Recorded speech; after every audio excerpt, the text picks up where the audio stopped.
and awards that he's been winning over the last couple of years. And it's actually interesting enough that we then reconnected because I've been hearing the name. Then he said, "Yeah, but TK, where did you go to school?" So it turns out we went to the same school in the same boarding house. He was a big brother, still a big brother now. He's a senior to me back in the day. So welcome to ZFM Stereo, Mr. Solomon Matsa. Make some noise! Bulldogs in the building. Bulldogs in the building. Come on, right. So So nice to see you've done so well. I mean, I hadn't even connected until you actually interrogated what school I went to and boarding school. So you were in South Africa, you were based there. Are you now back in Zimbabwe? Because they're calling you South African-based businessman and some of the reasons. Zimbabwean businessman who lives in South Africa sometimes. Sometimes. Yes. Because the whole of southern region is our playground, isn't it? Yes. All right, great. So again, well done. For those that might be able to connect with this guy, okay, and for those that, and I didn't know this, he's the one who owns that great hotel. It's in Kwekwe, yeah? Yes, it is. All right. I was gonna say it's called King Solomon Mines because that's what. Well, if you hear the history of the distance from the center of the town, but this great hotel that you're about to say, I just want to say, in the time of COVID, Mr. Matsa, in this difficult time, you have come through and won Best Hotel in Zimbabwe 2021. Zvinhu zvakanyanya zvinhu, especially hospitality zvinhu zvinokura vasingaiti imimi kwakutora mukombe kwakunzi ndimi #1. Where? This is a businessman and a Mbinga. I just got to say, if there's a combination, then it's all together right there. All right, let's talk about the hotel. How's the hotel doing so far? That's been a great stopover on our way to Blow Isle. No, the hotel is doing quite well. We serve more African Matumbu, Maguru. We do Solomon's special brim. Come and eat the fish. King Solomon's and Hotel, we also Solomon's special brim. have got a nice cafe for people to chill during weekends, and you can take your loved ones there. And Right. to party. Okay, so we've been asking people the difference between a Mbinga and a businessman. How would you classify yourself? I'm a businessman. Being it's a new word. My friend Genius was a big. Was it? No. Okay, but coming back to that word, because it's become quite prominent in our society, I think this is the word that the young generation have become identifiable with. They like it, they make it, and I guess to them it means success. What are some of the things that you guys, as successful business people, are doing to make sure that we're mentoring these young people and they know how to get into the business and do business correct?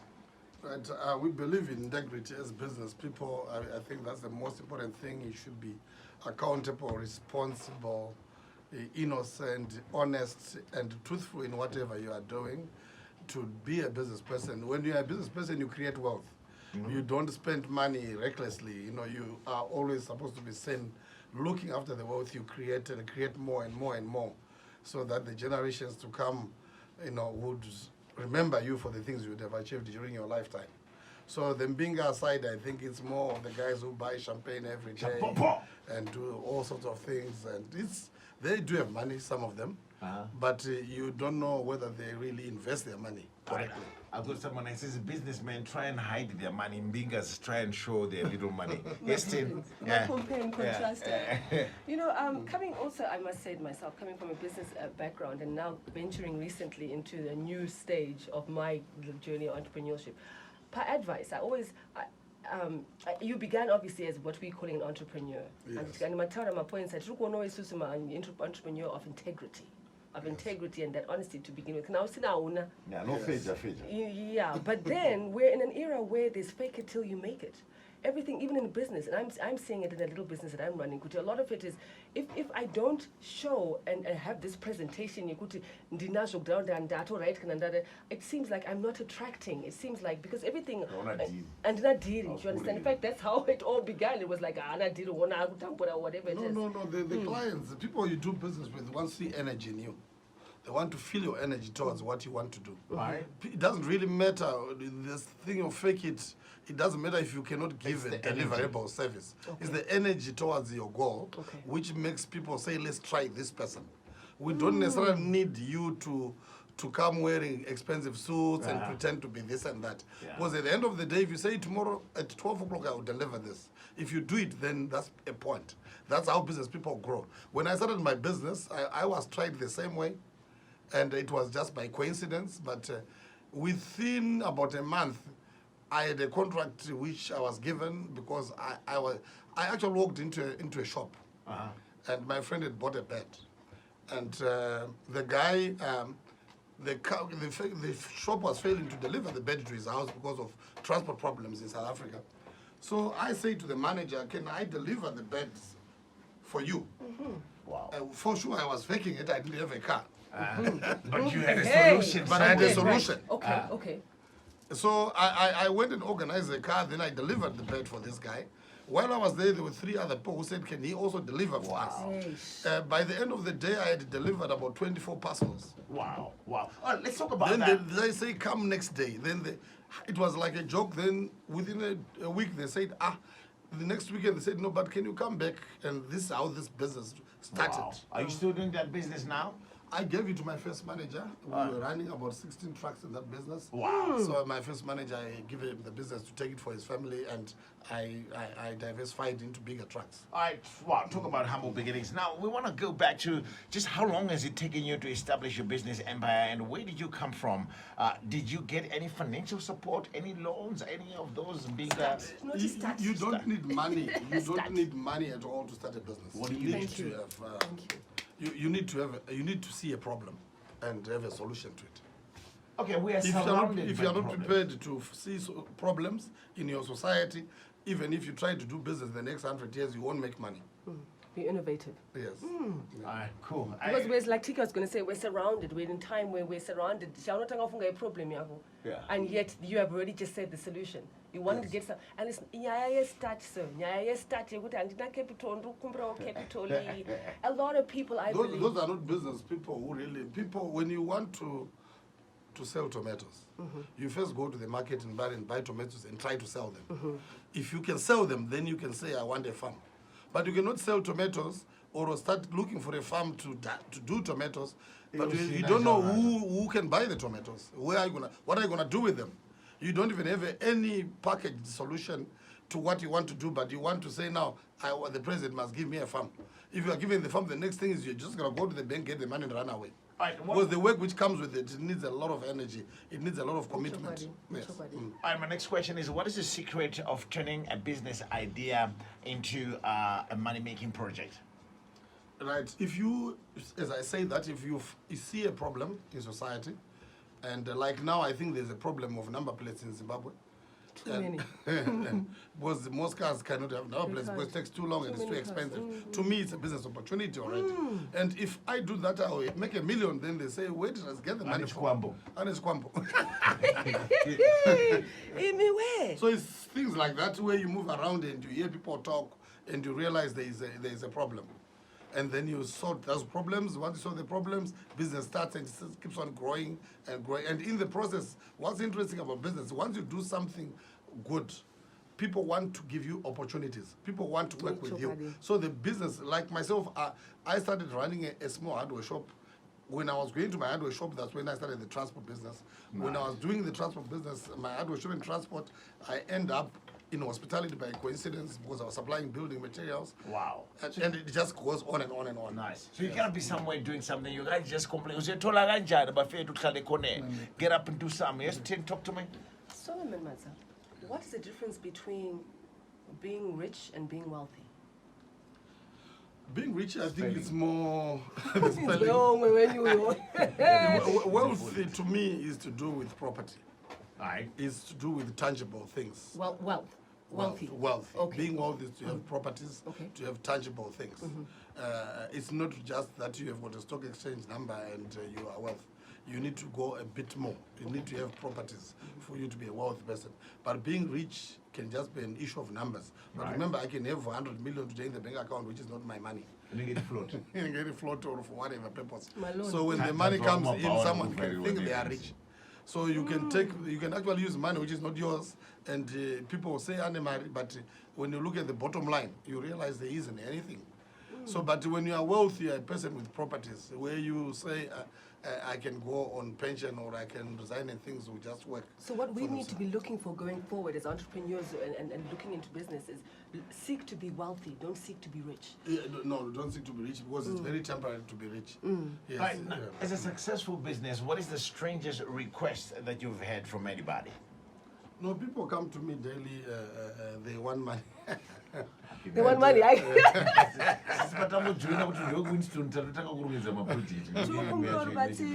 want money and then you say, but when you say let's talk about it, most people are not very willing to talk about what they claim they want to do. So most of the time, people actually want money, they don't want to make money. So that's the problem. That's what I've seen in our society, that a lot of people, they want the money.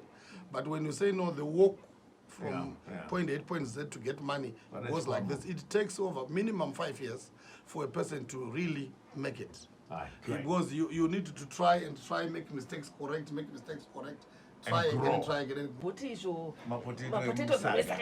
and then there's no consistency. You know, like I mean, always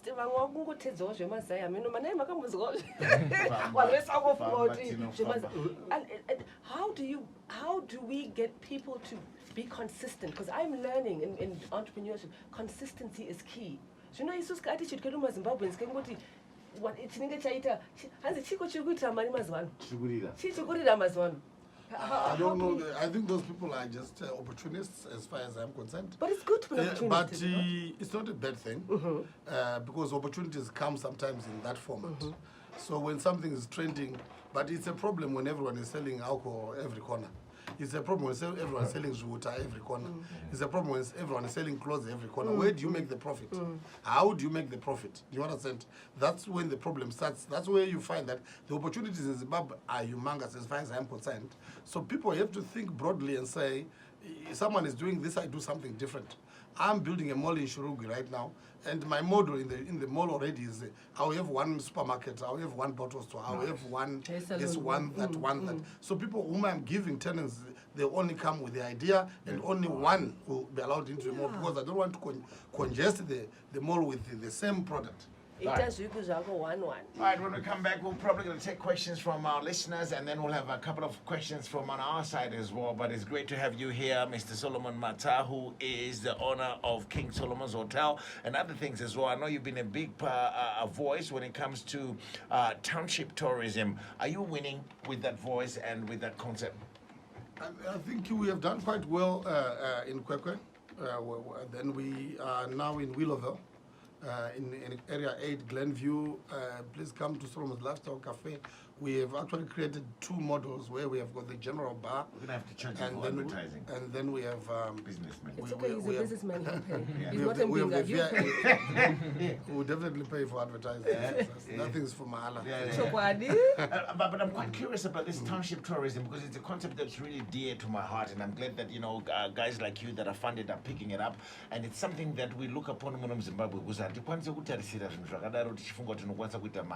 You go to Jamaica, people want to take you to Bob Marley's house. You go to South Africa, they want to take you to Mandela's house. Where can Zimbabweans take advantage and make sure that we're really pushing this township tourism and begin to create value, not just for families, but for communities as well? No, like what the model wanted to do at Willowville was that we are going to have people who do artifacts in the complex, and we also were talking to the music, Mr. Nyati, that they come and do a studio there, so that people come there for a variety of things, and we package the place in such a way that you don't come for one attraction. But when COVID came, things slowed down, and we hope we will pick again now. All right, cool. Yes. Certainly we will talk to you now. When we come back, we're going to take a music break. We've got Mr. Solomon Matsa, who, by the way, was also my senior in boarding school and high school at Churchill. Shout out to Chris Muye, is probably listening. So we'll come back. Any questions for him, please hit us up, 0731 168-045, and you can even call the studio on 0772 168-045 and talk to a real businessman, not Mbinga. We'll still be popping shampopo, still doing tourism in the townships, still blinging out there and doing the right thing, representing Zimbabwe. Let's go. Admirers of rich people on Mbinga, a culture which is being influenced by younger millionaires who flaunt their wealth on social media, and some are actually faking this, and they might not have that wealth and that sustainability there. Now, this has actually created a generation of young people whose minds are now only set on making money at whatever costs, and this is why sometimes they suspect and they don't understand the need for some of us to roll up their sleeves and do the hard work, but and also just to get an idea share on how money is made and how people make it. So we've actually invited an award-winning businessman in Zimbabwe to help us shape up and also share some tips or two with the nation on how to run a successful business or money-making projects. And this is what we were sharing earlier on ZFM. Mr. Matsa, I just want you to know that on our platforms right now on WhatsApp, my message Arungo Pinda Shinzi, thank you so much for inspiring us. There's a lot of people, but out to my ghetto youth, even Malifi suburbs, even Kutujo, this is the reality that we need. You made it very clear the distinction between wealth, creation of wealth, or being rich, and I think that was the point that a lot of people. I'm just saying my terminology. You, sir, are actually the current president of Beef. Yes. And then there was a pause. Beef meaning the Business Economic Empowerment Forum. What is that? What avenues and like us sitting here now, like me? How do we get empowered? How do we get empowered? No one's going to start, but No, we realized in Zimbabwe that we have got a gap of organized business, and we came up with Beef after the new dispensation came in. When the president said Zimbabwe is open for business, we are business, the business people of this country. And we thought this is the right time to create an organization which is a Zimbabwean organization owned by nobody but us. Word. You know, that we come and share ideas, how we want our country to be run, how we want our businesses to be operated, how can we influence government and ministries and ministers and councils, how things should be run as per the Zimbabwean business people's needs, because you find that in most councils they would even put rates which they discuss without involving business people. When the bills come, you realize it's not affordable. It's not practical. It's not practical. So Beef was created after seeing that gap. And the major thing we realized was that in Zimbabwe we don't have a national credit policy. MuZimbabwe mbavha dzakawandisa. Vanhu vanoda kungotora zvinhu zvavanhu vasingabhadhari.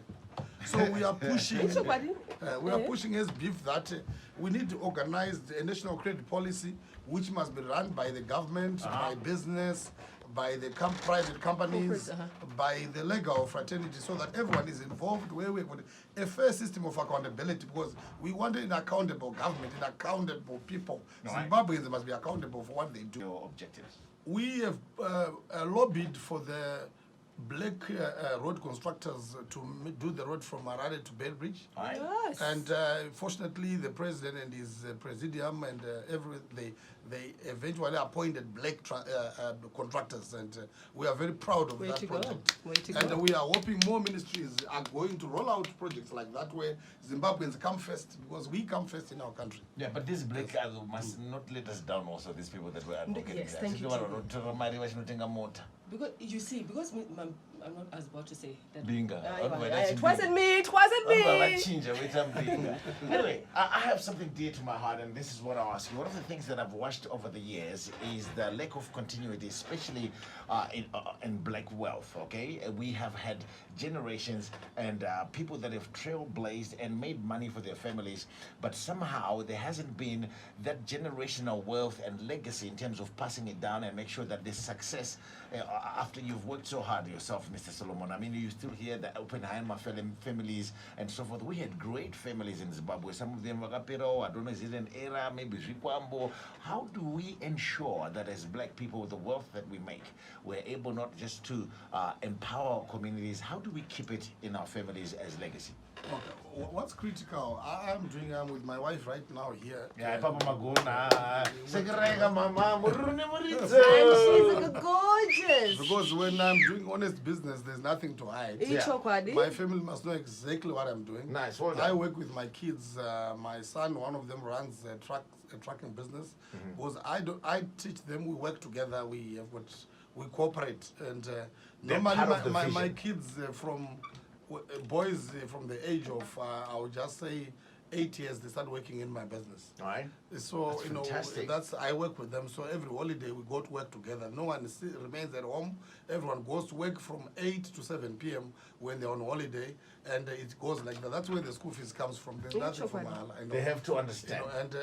And even the girls, we also teach them the same way, that they must be involved in the business. They must know what's happening. So there's transparency on the kids to be involved, so that when I'm not there tomorrow, my business, I think, will multiply 10 times because maybe now I'm actually stifling their energies in what they want to do.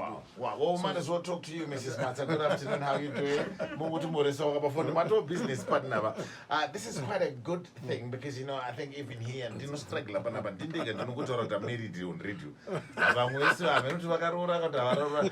only ISO certified DJ on radio.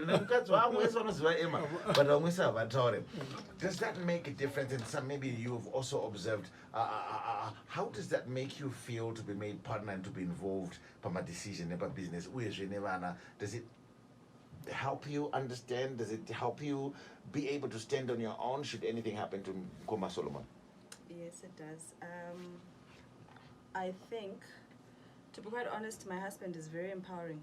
So with him being transparent and involving me in a lot of different things because he carries a lot of wisdom, it broadens my mind. Nice. Such that even if, and God forbid, he's not there tomorrow, I'll be able to stand on my own. With the kids. Yes. And carry on with the and legacy. carry on with the legacy. Right. I may not do it as well as he's doing it. I may I perfect think you do it better. It's And the kids. hopefully. Yeah. Hopefully. Because it's that impartation, I guess, yeah? Yes. And there's not a day where we sleep before 11 o'clock. There's not The whole even a family. single day. No, not the whole family. Me and him. And she's a business. I totally agree. Thank you so much. Because you know what? If pastors can do it, why can't business people do it? Exactly. Yeah. Because Yeah. I'm going to my books in Mama, sponsorship. No, this is fine. Mr. Matsa, thank you very much for coming through, and this is so enlightening just to have this transparent. Even when you came here, and there's some things we can't talk about, so you can say, no, let's just do it. And that's great to see that in Zimbabwe. It's just a pity that most of the time, you know, we don't, you're not shown off on social media. It says, but it would really be great if we had people that are genuine as you are, also stand in the gap and let us know that you are there and we're able to On talk those to you platforms. and create proper role models for our youth. Not to say Mbinga is all bad. No, I think it's a process. We must give the young people an opportunity to express themselves. Yes. But the thing is, when we talk, I think they moderate themselves to gravitate towards more positive things in whatever they are doing. So I think that is the whole issue, because we don't want to create a better society through riches. We actually want to create a better society through wealth. There we So that is the vision. Yes. Thank you very much. Mr. Matsa, thank you. Tintin, anything else that this has been nice? Yes, Yeah. what I do want to say is thank you so much, ma'am, for coming through. Thank you, Mr. Matsa. And I also, you very I want to tell her, and the way he looks so smart like this, it's you, girl. So I'm taking a leaf from your book, girl. Hallelujah. taking a leaf from your book, girl. Hallelujah. Yes. All right, good. And imparting this afternoon as a successful businessman, just one piece of advice to a listener. Somebody's been having this project. Somebody's been knocking on doors looking for money. Somebody's got a bright idea. That somebody is almost about to give up, and they just need that word for them to be able to see another day and be a successful person. No, don't give up. And I'm a Zimbabwean. Anyone with a good project, please feel free to contact me, and we can discuss about it and see how we can help you, because we are there to help each other. Come on. As a people. Brunch Run Sundays. Come on. All We right. don't build things, There man. we go. All right. Woo! Thank you very much for coming through, all right? Oh, Pace. I was about to say Patience Musa's coming. I'm used to the weekdays. Temba Mkanda is going to be here at 2 o'clock. This is Brunch Run Sundays every Sunday from 10 o'clock in the morning. All the boys know